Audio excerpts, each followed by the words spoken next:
لماذا تلعب كرة القدم؟ ده لسان حال مشجع الزملكاوي حاليا. تاني حاجة معانا ايقاف قيد نادي الزمالك وتخبط في الإدارة. السلام عليكم ورحمة الله وبركاته. بسم الله والصلاة والسلام على رسول الله. أنا محمود محسوب ودي قناة على اليوتيوب. شرفنا بالاشتراك في القناة واعمل اللايك التمام ونخش في الموضوع على طول.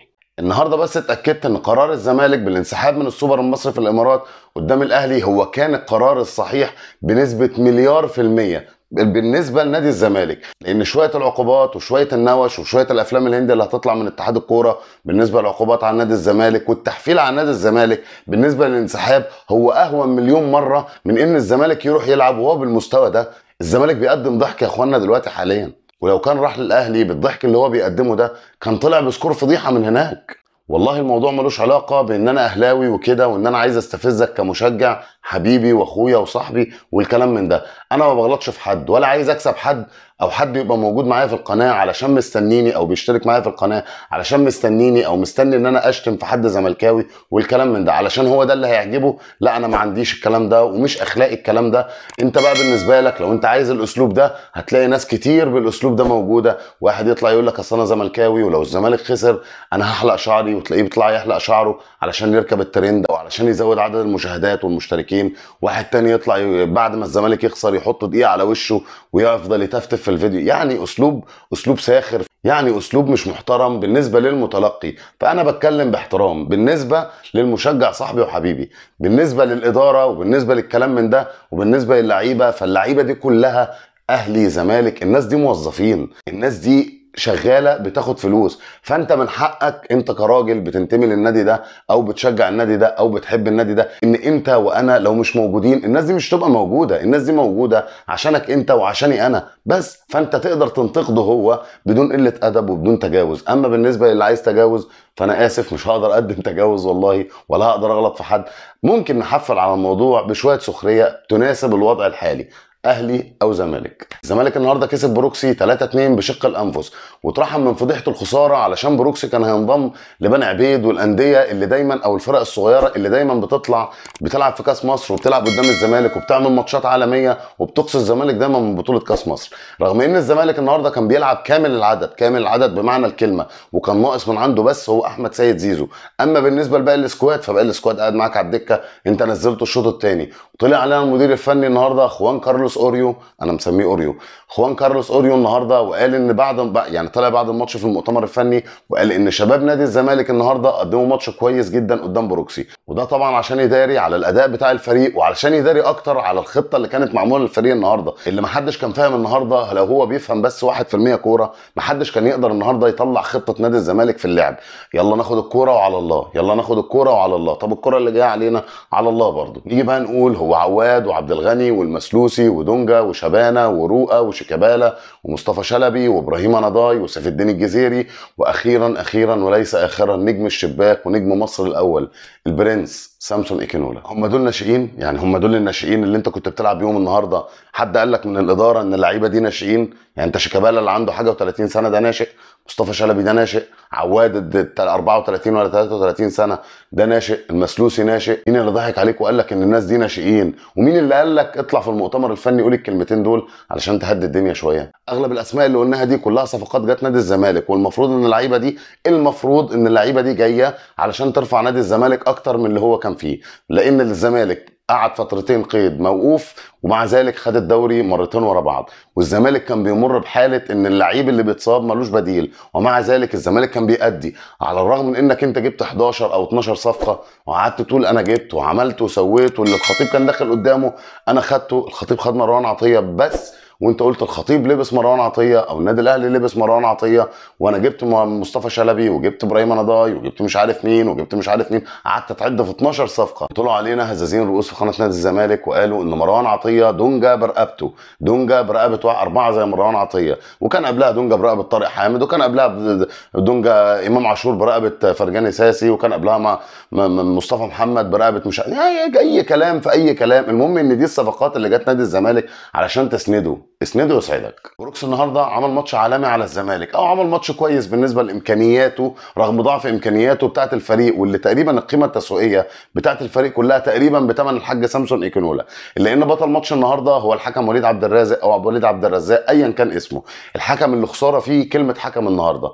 وليد النهارده عمل ماتش لو جبنا حكم مرتشي او حكم واخد رشوه ما كانش قدر يعمل الاداء اللي زي النيله ده واللي باين قوي قدام الكل. وده رغم ان الحكم ده قبل كده ظلم الاهلي ولاعيبه الاهلي قدام المصري، وكان بيبص للعيبه بنظره اشمئزاز ونظره غريبه جدا، وكل شويه يطلع انذار. وجي بعد الماتش بعد التعادل قدام المصري يجي بعد الماتش وطلع انذار ثالث لمحمود متولي علشان الماتش اللي كان بعديه كان ماتش الزمالك. ومع ذلك طلعوا علينا الناس كلها والاعلام كله قال لك الاهلي ظالم الحكم والحكم ده كويس ومش عارف ايه، على الرغم من ان اللعيب ده لما خد الانذار ما كانش هو اللي بيتكلم معاه. لف الايام يا صديقي العزيز ويجي نفس الحكم النهارده علشان يكشف عن نفسه ويقول للكل ان هو كان قاصد يعمل كده قدام الاهلي، وان كل اللي بيعمله ده من اجل خدمه مسؤولين نادي الزمالك. الحكم طلع بعد الماتش مطلع تصريح بيقول لك ان انا راضي عن نفسي وراضي بيني وبين ربي عن اللي انا عملته في الماتش. يا راجل ده الزملكاويه طلعوا النهارده وقالوا ان بروكس اتعرض لفجر تحكيمي مع انه فريق صغير. انت بتعمل ايه وراضي فين يا راجل؟ حرام عليك.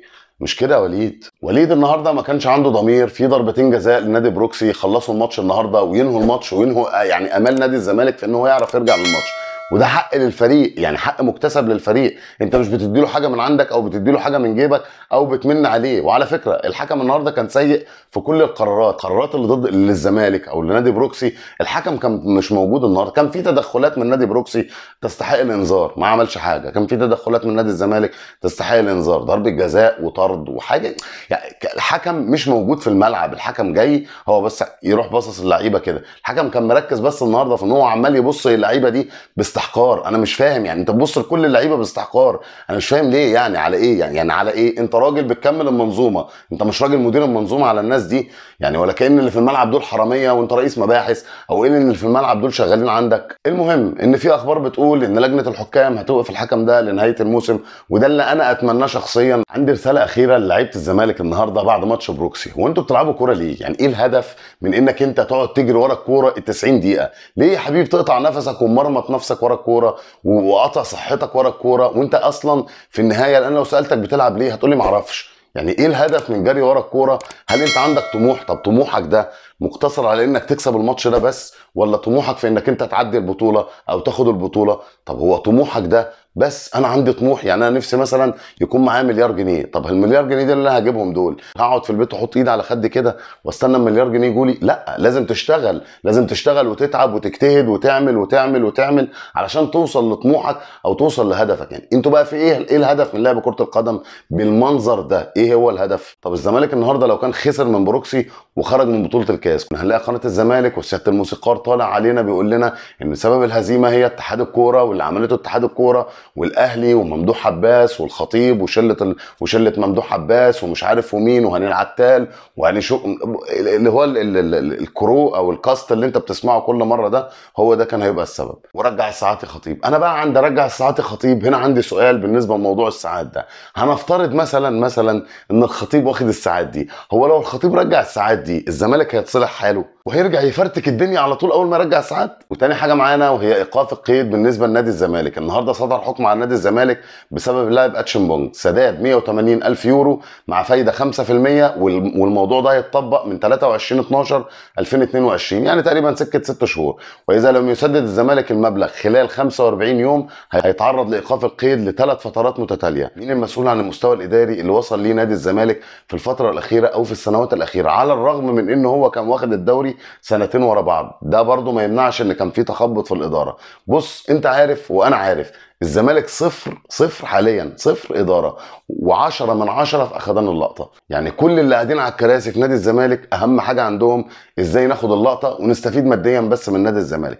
يا راجل ده الرئيس المعزول لنادي الزمالك بعد ما طلع من الحكم الشهر السجن ده، طالع اول كلمه بيقولها اول ما مسك الميكروفون كده، اول كلمه قالها قال هو الاهلي خد بطوله؟ ردوا عليه وقالوا له لا. قال لهم خلاص يبقى احنا كده على وضعنا واحنا كده صح. انت متخيل العقليه اللي هو بيخاطبها؟ في ناس بتفرح بالكلام ده قوي، في ناس بتعتبر اللي بيتقال ده انجاز وبطوله، رجع الساعات دي، في ناس بتفرح قوي بالكلام من ده، فلوس تركيش آل شيخ مش عارف ايه، على الرغم من ان الدوله ذات نفسها دخلت ودورت في الموضوع ده ولقيت ان كل حاجه رجعت تاني. في ناس بتنبسط من الكلام ده، في ناس بتعتبر اللي بيتقال ده انجاز وبطوله ويا سلام عليك، الله الله الله الله. فلما تكون دي العقليه وتكون دي الاداره اللي بتخاطب العقليه دي، لازم دي تكون النتيجه. على فكره انا ما بتكلمش على كل مشجعين نادي الزمالك، في ناس بتقعد بيعجبها اللقطه دي، وفي ناس بتشجع الاهلي بيعجبها اللقطه دي، في ناس بتعتبر ان الكلمه او الشتيمه في النادي الاخر او الشتيمه في حق الفريق التاني دي بطوله، وبيعتبروا ان الشخص اللي بيقولها ده يا سلام يتشال على الراس. يا جماعه عيب، دي كوره، يعني انا ليا راي وانت ليك راي، مش من حقي ان انا افرض رايي عليك ومش من حقك انك تفرض رايك عليا، لكن تحترم رايي واحترم رايك. مش هشتمك علشان ارضي واحد، انا مش هغلط فيك واشتمك علشان ارضي واحد والواحد ده يعتبر ان اللي انا عملته ده بطوله، هو بالنسبه له هو دماغه سيقال كده، هو بالنسبه له كده دي بطوله. انا مش هعمل كده وانت ما تعملش كده، قول رايك من غير تجريح في اي حد تاني. واخر حاجه معانا وهي وصول بعثه الاهلي لتونس، ومع سفر اللاعب محمود متولي المصاب لحد دلوقتي الجهاز الطبي بتاع الاهلي ما وصلش لسبب حاله الاغماء اللي اتعرض لها اللاعب بعد ماتش السوبر، وغالبا غالبا غالبا مش هيشارك. الفريق هيتمرن النهارده الاربع تمرين خفيف وهيعمل استشفاء، انا بصور الثلاث بالليل، فان شاء الله المران الرئيسي هيكون للفريق يوم الخميس في ملعب المباراه. بس كده يا صديقي العزيز، قول لنا وجهة نظرك عن تشكيل الاهلي قدام الترجي التونسي، والتشكيل الانسب من وجهة نظرك انت في الكومنتات. ولو عجبتك الحلقة اعمل لايك واشترك في القناة وخلي الكورة ليك. سلام.